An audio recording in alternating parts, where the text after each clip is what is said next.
ओम शांति।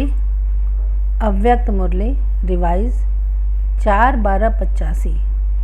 मुरली का सार है संकल्प की भाषा सर्वश्रेष्ठ भाषा। आज बाप दादा के सामने डबल रूप में डबल सभा लगी हुई है। दोनों ही स्नेही बच्चों की सभा है। एक है साकार रूपधारी बच्चों की सभा, दूसरी है आकारी स्नेही स्वरूप बच्चों की सभा। स्नेह के सागर बाप से मिलन मनाने के लिए चारों ओर के आकार रूपधारी बच्चे अपने स्नेह को बाप दादा के आगे प्रत्यक्ष कर रहे हैं। बाप दादा सभी बच्चों के स्नेह के संकल्प, दिल के भिन्न भिन्न उमंग उत्साह के संकल्प, दिल की भिन्न भिन्न भावनाओं के साथ साथ स्नेह के संबंध के अधिकार से अधिकार रूप की मीठी मीठी बातें सुन रहे हैं।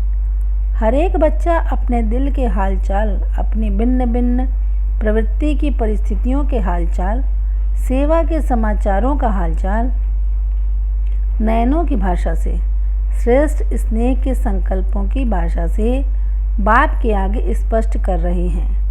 बाप दादा सभी बच्चों की रूह रिहान 3 रूपों से सुन रहे हैं। एक नयनों की भाषा में बोल रहे हैं, दूसरा भावना की भाषा में, तीसरा संकल्प की भाषा में बोल रहे हैं। मुख की भाषा तो कॉमन भाषा है, लेकिन यह 3 प्रकार की भाषा रूहानी योगी जीवन की भाषा है, जिसको रूहानी बच्चे और रूहानी बाप जानते हैं और अनुभव करते हैं। जितना जितना अंतर्मुखी स्वीट साइलेंस स्वरूप में स्थित होते जाएंगे, उतना इन 3 भाषाओं द्वारा सर्व आत्माओं को अनुभव कराएंगे। यह अलौकिक भाषाएं कितनी शक्तिशाली हैं। मुख की भाषा सुनकर और सुनाकर मेजॉरिटी थक गए हैं। मुख की भाषा में किसी भी बात को स्पष्ट करने में समय भी लगता है, लेकिन नयनों की भाषा इशारा देने की भाषा है। मन के भावना की भाषा चेहरे के द्वारा भाव रूप में प्रसिद्ध होती है। चेहरे का भाव मन की भावना को सिद्ध करता है। जैसे कोई भी किसी के सामने जाता है, स्नेह से जाता है, व दुश्मनी से जाता है, व कोई स्वार्थ से जाता है, तो उसके मन का भाव चेहरे से दिखाई देता है। किस भावना से कोई आया है वह नैन चैन बोलते हैं, तो भावना की भाषा चेहरे के भाव से जान भी सकते हो, बोल भी सकते हो। ऐसे ही संकल्प की भाषा, यह भी बहुत श्रेष्ठ भाषा है, क्योंकि संकल्प शक्ति सबसे श्रेष्ठ शक्ति है, मूल शक्ति है। और सबसे तीव्र गति की भाषा यह संकल्प की भाषा है। जितना भी कोई दूर हो, कोई साधन नहीं हो, लेकिन संकल्प की भाषा द्वारा किसी को भी मैसेज दे सकते हो। अंत में यही संकल्प की भाषा काम में आएगी। साइंस के साधन जब फेल हो जाते हैं, तो यह साइलेंस का साधन काम में आएगा। लेकिन कोई भी कनेक्शन जोड़ने के लिए सदा लाइन क्लियर चाहिए। जितना जितना एक बाप और उन्हीं द्वारा सुनाई हुई नॉलेज में व उसी नॉलेज द्वारा सेवा में सदा बिजी रहने के अभ्यासी होंगे, उतना श्रेष्ठ संकल्प होने के कारण लाइन क्लियर होगी। व्यर्थ संकल्प ही डिस्टर्बेंस है। जितना व्यर्थ समाप्त हो समर्थ संकल्प चलेंगे, उतना संकल्प की श्रेष्ठ भाषा इतना ही स्पष्ट अनुभव करेंगे। जैसे मुख की भाषा से अनुभव करते हो, संकल्प की भाषा सेकंड में मुख की भाषा से बहुत ज़्यादा किसी को भी अनुभव करा सकती है। 3 मिनट के भाषण का सार सेकंड में संकल्प की भाषा से अनुभव करा सकते हो। सेकंड में जीवन मुक्ति का जो गायन है वह अनुभव करा सकते हो। अंतर्मुखी आत्माओं की भाषा यही अलौकिक भाषा है। अभी समय प्रमाण इन तीनों भाषाओं द्वारा सहज सफलता को प्राप्त करेंगे। मेहनत भी कम, समय भी कम, लेकिन सफलता सहज है। इसलिए अब इस रूहानी भाषा के अभ्यासी बनो।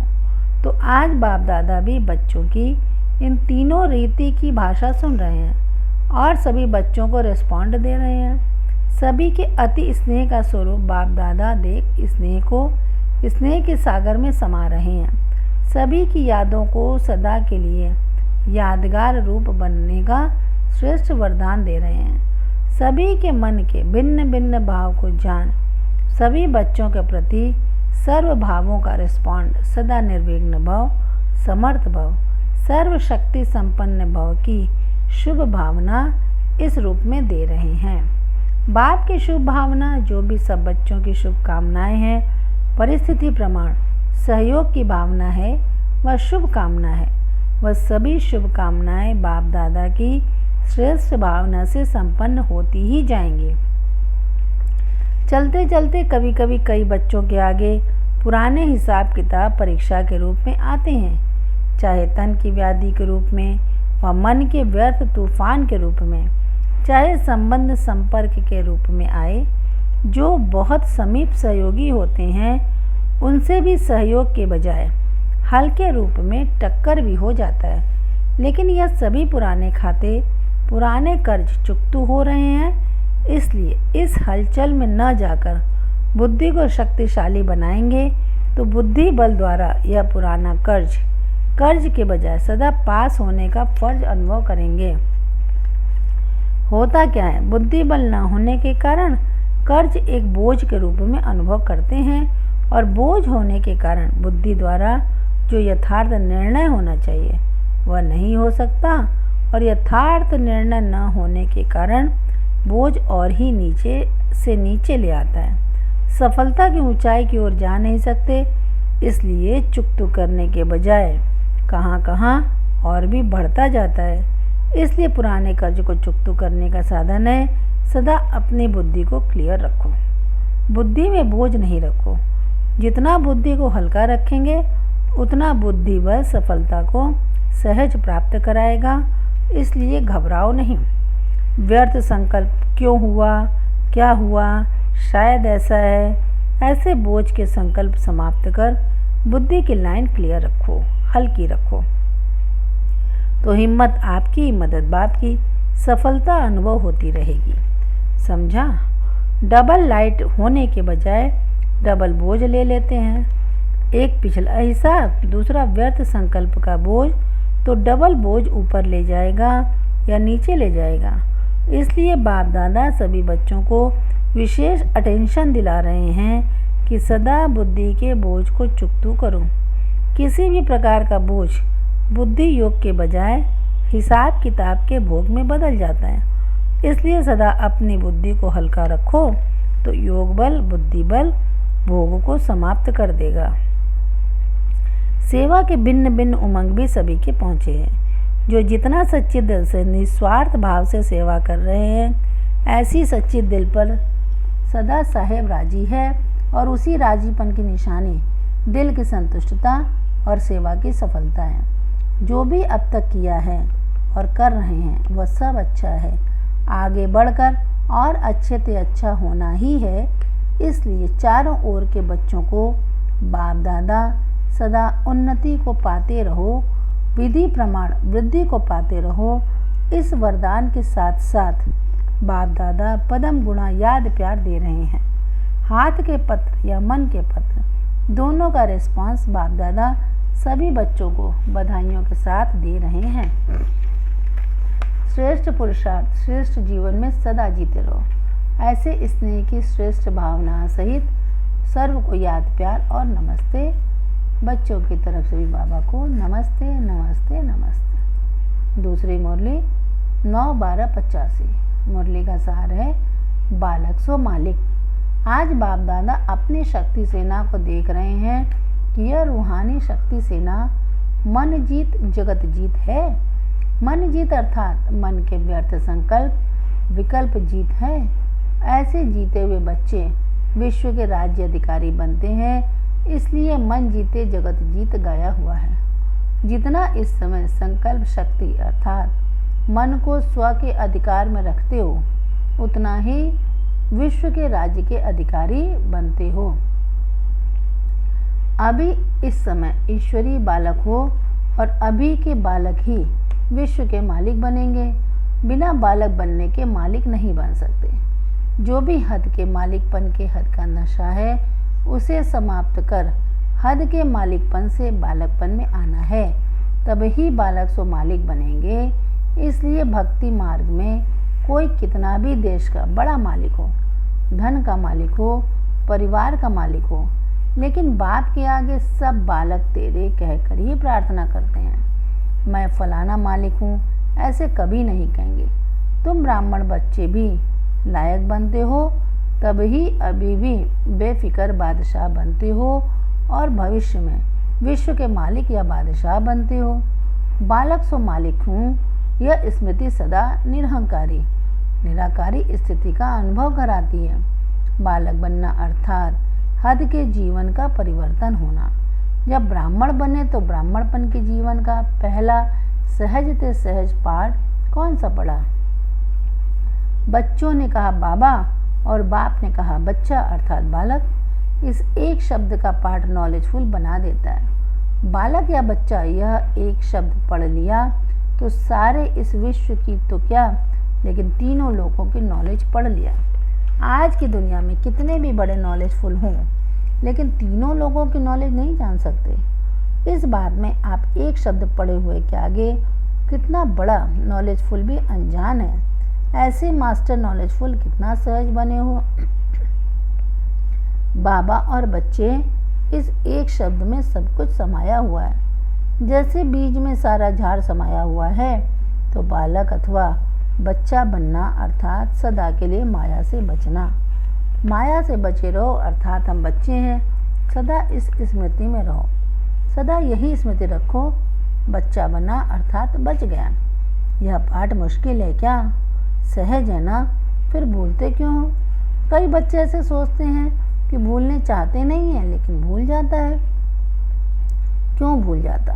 तो कहते बहुत समय के संस्कार हैं, वह पुराने संस्कार हैं। लेकिन जब मरजीवा बने तो मरने के समय क्या करते हैं? अग्नि संस्कार करते हो ना। तो पुराने का संस्कार किया तब नया जन्म लिया।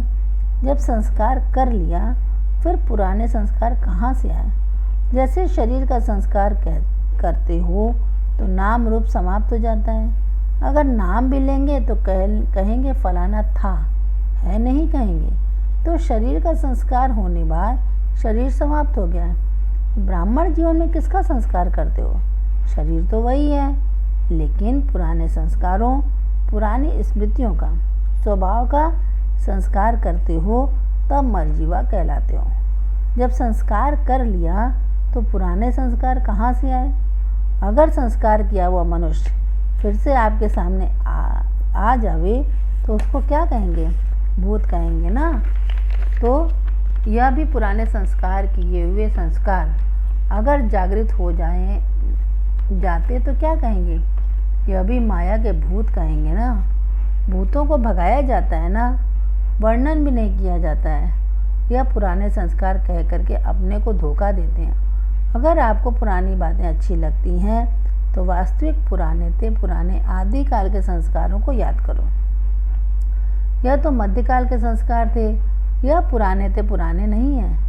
मध्य को बीच कहते हैं, तो मध्यकाल अर्थात बीच को याद करना अर्थात बीच भंवर में परेशान होना है। इसलिए कभी भी ऐसी कमजोरी की बातें नहीं सोचो। सदा यही दो शब्द याद रखो, बालक सो मालिक। बालकपन ही मालिकपन स्वतः ही स्मृति में लाता है। बालक बनना नहीं आता। बालक बनो अर्थात सभी बोझ से हल्के बनो। कभी तेरा कभी मेरा, यही मुश्किल बना देता है। जब कोई मुश्किल अनुभव करते हो तब तो कहते हो तेरा काम तुम जानो, और जब सहज होता है तो मेरा कहते हो। मेरापन समाप्त होना अर्थात बालक सो मालिक बनना। बाप तो कहते हैं बेघर बनो, यह शरीर रूपी घर भी तेरा नहीं, यह लोन मिला हुआ है। सिर्फ ईश्वरीय सेवा के लिए बाबा ने लोन दे करके ट्रस्टी बनाया है। यह ईश्वरीय अमानत है। आपने तो सब कुछ तेरा कह करके बाप को दे दिया। यह वायदा किया ना, वह भूल गए हो? वायदा किया है या आधा तेरा आधा मेरा? अगर तेरा कहा हुआ मेरा समझ कार्य में लगाते हो तो क्या होगा? उससे सुख मिलेगा, सफलता मिलेगी। इसलिए अमानत समझ चलते तो बालक सो मालिकपन की खुशी में, नशे में स्वतः ही रहेंगे। समझा? तो यह पाठ सदा पक्का रखो। पाठ पक्का किया ना, या अपने अपने स्थानों पर जाकर फिर भूल जाएंगे। अभूल बनो। अच्छा, सदा रूहानी नशे में रहने वाले बालक सो मालिक बच्चों को सदा बालकपन अर्थात बेफिक्र बादशाहपन की स्मृति में रहने वाले, सदा मिली हुई अमानत को ट्रस्टी बन सेवा में लगाने वाले बच्चों को, सदा नए उमंग नए उत्साह में रहने वाले बच्चों को बाप दादा का याद प्यार और नमस्ते। बच्चों की तरफ से भी बाबा को नमस्ते नमस्ते नमस्ते। वरदान, विशेष शब्द की स्मृति द्वारा संपूर्णता की मंजिल को प्राप्त करने वाले स्वपरिवर्तक भव। स्पष्टीकरण, सदा यही स्मृति में रहे कि हम विशेष आत्मा हैं, विशेष कार्य के निमित्त हैं और विशेषता दिखाने वाले हैं। यह विशेष शब्द विशेष याद रखो। बोलना भी विशेष, देखना भी विशेष, करना भी विशेष, सोचना भी विशेष। हर बात में यह विशेष शब्द लाने से सहज स्वपरिवर्तक सो विश्व परिवर्तक बन जाएंगे और जो संपूर्णता को प्राप्त करने का लक्ष्य है उस मंजिल को भी सहज ही प्राप्त कर लेंगे। स्लोगन, विघ्नों से घबराने के बजाय पेपर समझकर उन्हें पार करो। विघ्नों से घबराने के बजाय पेपर समझकर उन्हें पार करो। अच्छा, ओम शांति।